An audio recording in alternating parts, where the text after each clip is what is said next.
It's time. It's time to call a referendum on separation, says Danny Hozack, who believes that it's time for Alberta to follow the Quebec example of stepping into the voting booth on seceding from Canada. Ottawa, he says, goes out of its way to placate Quebec. Why? Because they stand up for what they expect from Confederation. So it's time Alberta did the same. Hozack reflects and in large part represents a growing number of people in Alberta who are fed up with the relationship the province has with Ottawa. He says by setting a date for a referendum, then and only then will Ottawa pay attention. Mr. Hozack, welcome. And thank you for bringing your perspective about where Alberta is at in its sense of being left out of the fabric of Canada. It's as though Alberta, from your perspective, gets second-class status within Confederation. What has led to this point, one where Albertans are becoming so frustrated, and the polls back it up? 100 years of history have led us to this. And as you know, the powers that be, Laurentian elite in Eastern Canada, I think they've always treated as a resource producer, and mostly we have been. And I guess it's been unfair for a long, long time, but there's been a whole sequence of events over the last 4 or 5 years with our pipelines being blocked, with the money we're sending to Eastern Canada, to the way that the current federal government is like actively trying to undermine our most valuable resource. That's sort of just brought that resentment to a boil, I guess you would say. And so anyway, I guess the good news is that more and more Albertans are committed to getting this resolved one way or the other. It's I don't know if it's unfair to call it, but a lot of my friends call it an abusive relationship, to the tune of about $600 billion net that we've sent to Eastern Canada over the last 30 years. And they're just there's a whole series of things where people are saying, look, we want it fixed one way or the other. Pretty strong language. And I guess that is representative of the level of frustration that is going on here in the province. Yeah, it is fairly strong language. One of my farmer friends always said, if you pull someone out of the ditch, if they offer to pay, you never take it. But if they never offer, you never forget. And quite frankly, like, I think a lot of Albertans feel like, we've been pulling, Eastern Canada out of the ditch for most of our life without even getting a thank you. And I guess at some point in time, that literally does become abuse. Because you say, once or twice, whatever, but 30 years in a row, enough is enough. We want this figured out. And to Jason Kenney's credit, when he came along, he made an issue of talking about equalization. Then he appointed the Fair Deal panel to travel around Alberta and talk about how we, Albertans' thoughts on how we might get a better deal from the rest of Canada. And you're probably aware of this, but I would say at least a third of the people who spoke at the Fair Deal panels said that they flat out were done with Canada. They wanted our own country. And another, I would say, if 30% wanted out, another 50% said, well, we understand why you want out, but maybe we could just, change a few things, change the equalization, collect our own tax, have our own police force, and maybe it would be all right. But we're all anxiously awaiting the recommendations from the Fair Deal panel, and then we'll see whether that either calms the storm or reignites it, depending on what they suggest we do. So what has been suggested is your own pension plan, your own police department, the ability to collect taxes and keep that money in Alberta, and then pay the government of Canada rather than the other way around, the way that it is now. Do you think that's enough of a start to establish the kind of autonomy that you believe is needed in Alberta? Yes, if we had our own police force and we started collecting our own income tax, as you know, leading up to the last election, Quebec said they wanted to collect all the tax in Quebec and forward on what was supposed to go to the federal government. And Andrew Scheer actually said he would agree to that, which I guess if he'd agree with it for Quebec, I assume he would agree with it for Alberta. So if we were collecting our own tax, set up our own pension plan, had our own employment insurance sort of system, and had our own police force and a little more control over the judicial system, it would be harder to argue to leave. But some people would say, look, but I mean, we're a long ways from getting that anyway. But even if we got it, it would calm things. But yeah, let's see if we get it. We're a long ways from getting it. What do you think has driven this attitude from the, as you call them, the Laurentian elite to say, you are here to provide us with the resources that we want, which namely is money, and we get to do with that as we wish, and that's the deal. Live with it. How did we get to this point? It's a bad habit. Quite frankly, life was pretty good, and for a long time, we could afford it, and people just didn't notice. You know what I mean? And quite frankly, I don't necessarily blame the people in the East as much as I blame some of the people who are representing us over the last 20 or 25 years. Paul Hinman was an Alliance, Wild Rose Alliance MLA, and in 2005 and 2010, he practically begged the provincial government not to re-sign the equalization deal, which, as you know, a lot of people say, well, equalization's in the Constitution, which it is, but the formula is renegotiated every 5 years. Right. And I said to him, well, what would happen if you didn't sign? He said, no one knows because we've always signed it. But certainly we would have started the discussion that you and I are talking about today had they just not signed it and said, we're not signing anymore. You know what I mean? Right. And so some of this is a failure of leadership in Alberta. I just have to say, the people who we elected, things were going so good for them. And quite frankly, the oil industry was rolling along and, everybody was happy. It didn't seem like the good times would ever end. And now all of a sudden, they have, and we're really in a bind and saying, oh, if only we could have done this or if only we could have done that. But in my life, I found there's not a lot of point in saying, well, if only we'd done this or if only we could have done that. We didn't do it. We're here now. I don't think any of us have any particular animosity towards the East. It was some of my best friends, some of our best friends, some of the best supporters of our freedom group are in Eastern Canada. They want us to get a fair deal too. And anyone that you take the time to have a reasonable, if they're fair-minded people and you talk about the situation, generally say, yeah, well, that doesn't seem fair. Surely we could figure something out that would be fairer for everyone. So that's what we're trying to do, is stimulate that conversation. So we've talked about police, pension, and collecting of taxes. Now, we know going back to the 1980s, former Premier Peter Lougheed did negotiate with Ottawa to get control of the energy sector, but he didn't take control of the environment.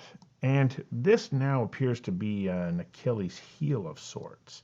How important is it that become a part of the relationship with Canada, that you do have control over the environment?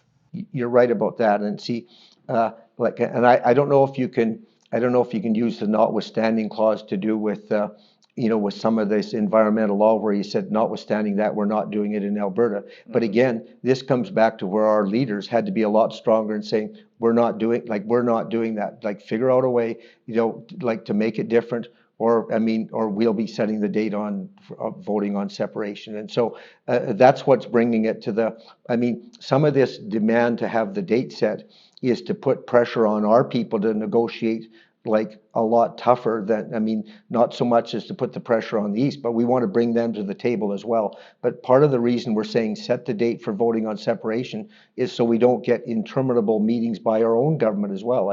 Our Fair Deal panel report was supposed to be out at the end of March. Here it is, we're heading into May and we haven't seen the report yet, let alone, what they're planning to do. And my guess is the report there'll be more talk of having more meetings than there will be of actual action. And that's sort of our growing frustration is we've led another 6 months of, bankruptcies, marriage failures, houses being foreclosed on, suicides. Another 6 months have gone by. And if we get a report that says, oh, we should study this for another few years, then you will see even greater frustration. And as you know, this recent thing with the guns just was pouring gas on a fire. Well, okay, we'll get to that in a moment. But right now I want to talk about the series of events that you hold that take the temperature here in Alberta. How many events have you had? And what's the response been like when you put on these meetings?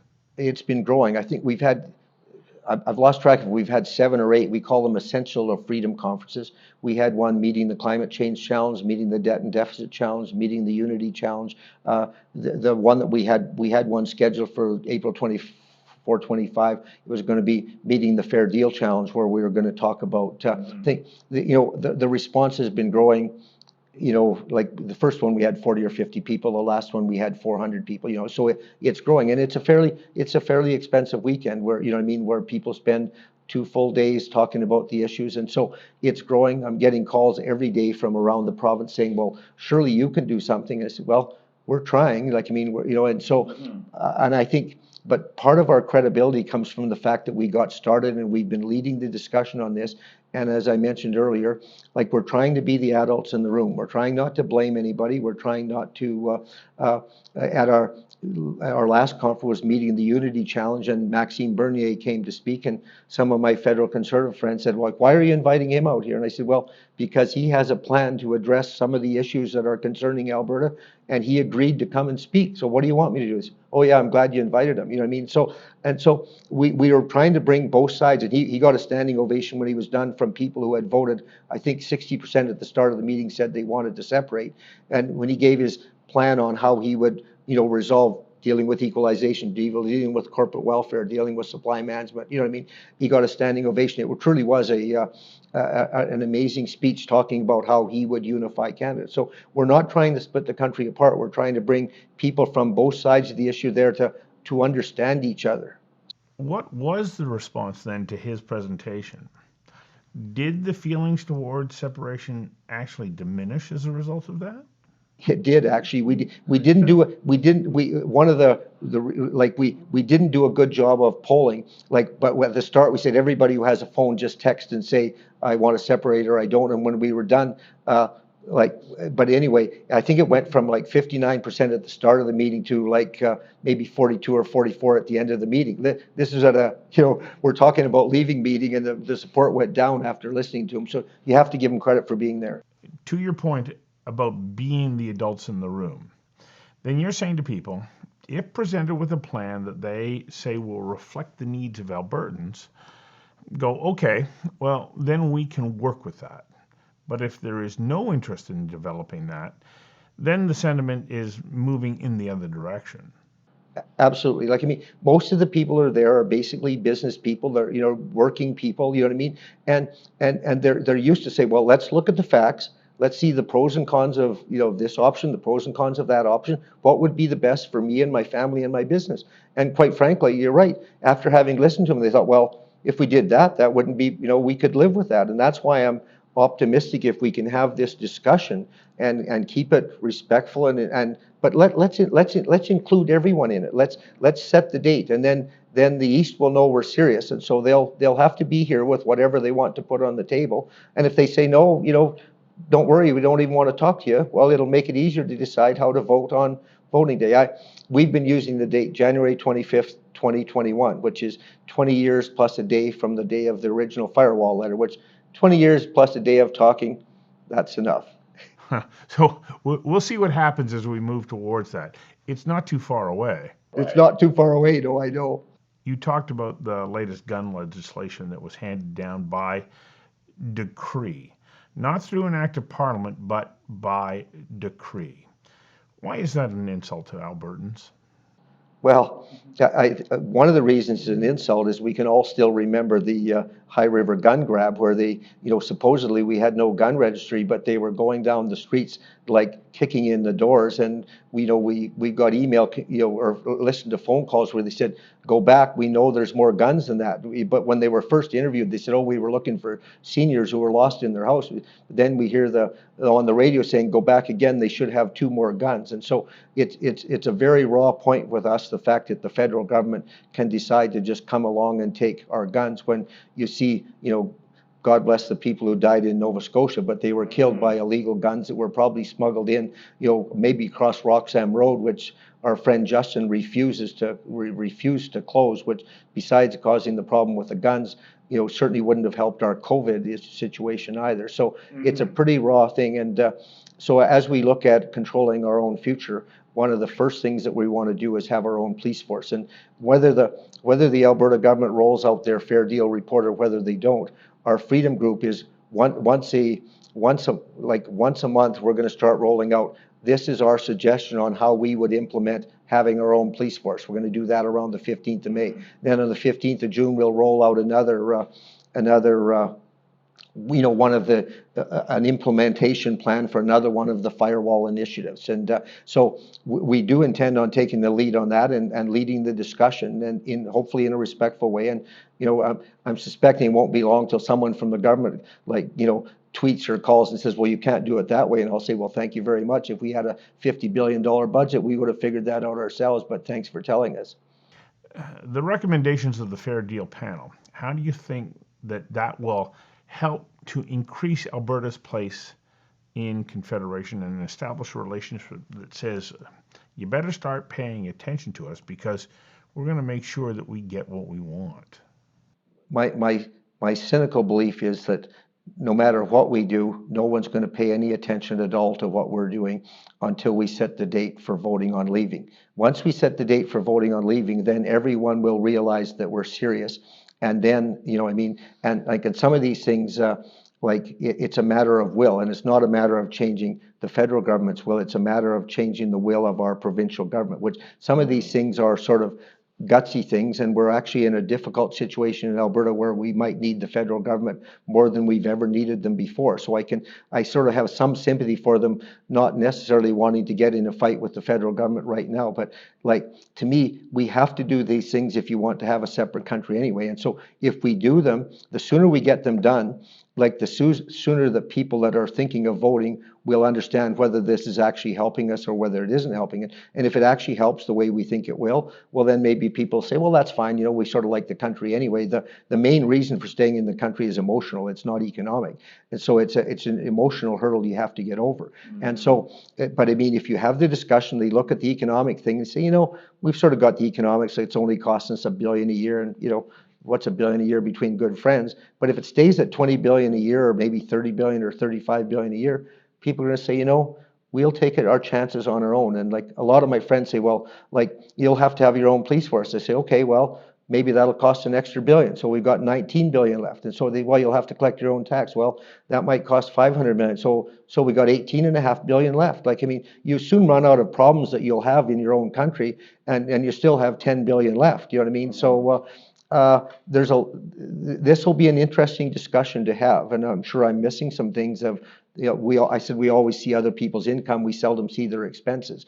But nevertheless, we've got a pretty clear handle on the $50 billion that we send to Eastern Canada and what we get back for it, and we could do quite nicely on our own with that $50 billion, which quite frankly we won't have now because everybody's revenues are going down so bad it's worrisome for everyone. It's difficult to move in this direction without a relationship with First Nations. What are you hearing from First Nations communities when you bring up this very issue? Put it to a vote. Are they expressing concern, or are you getting feedback that says, we're interested as well? Well, Danielle Smith asked Chief Jim Boucher from Fort McKay and Chief Morin from River Cree at a Future of Alberta thing on the 19th of January what they thought about separation, and they said it's just not in the cards. And then she said to him, well, I'm surprised because you're constantly complaining about what the federal government gives you. What would make you think that the new country of Alberta wouldn't treat you as well or better than the old country of Canada? And they both just said, I guess we never really thought about it. But Jim Boucher went on to say that their band had paid $98 million, I think, in federal income tax last year, and that the average income on their reserve is higher than the Canadian average. So they certainly understand how important partnering with the fossil fuel industry is. And Alice Ross has become another outspoken defender of First Nations' right to make deals with the energy industry for the betterment of all of us. And so I don't think there's any question that the First Nations would be happy to partner either in a revamped Alberta inside Canada or partner with a new country, because what we're talking about is developing our resources and exporting them to the world, and everybody benefiting from it. So I think they'd be willing partners. To your point, which is if you set a date, then there is a focus on this. Everybody starts to think about it. Because as you say, if First Nations are saying, well, we hadn't really thought about it, But now they get to start thinking about it. And as you work your way through this, you get a signal as to what is the will of the people. I know you look at the $850 million that Justin Trudeau just gave to WHO to help, something in the third world. Can you imagine how much fresh water you could put onto First Nation reserves in Canada with $850 million? You know what I mean? You look at it and you just shake your head and you think, like, this country is fundamentally broken. Like, I mean, I'm not representing the First Nations, but I can imagine that they're just incensed to think that he sends that kind of money. Well, he talked about a new relationship with the First Nations. Here we are 4 years later, and it's getting worse. Like, some of that has to be a poke in their eye as well. So I think if you had the discussion and we were respectful and said, look, we want what's best for you. Like, we live close to one of the richest reserves in Canada of Onion Lake, and over the years we've had like dozens, if not hundreds, of First Nations people work on our farm. We used to grow potatoes and sod. They're wonderful workers. They love to work, but they're like the rest of us. They want a better life. They want a fair deal. Yeah, they want a fair deal too. They absolutely do, and they want a better deal for their kids than what some of them have had. Right. So I think they'd be willing partners in either in this country or they're certainly willing partners in the energy industry, and I think they'd be willing partners in a new country as well. Thank you. Thank you.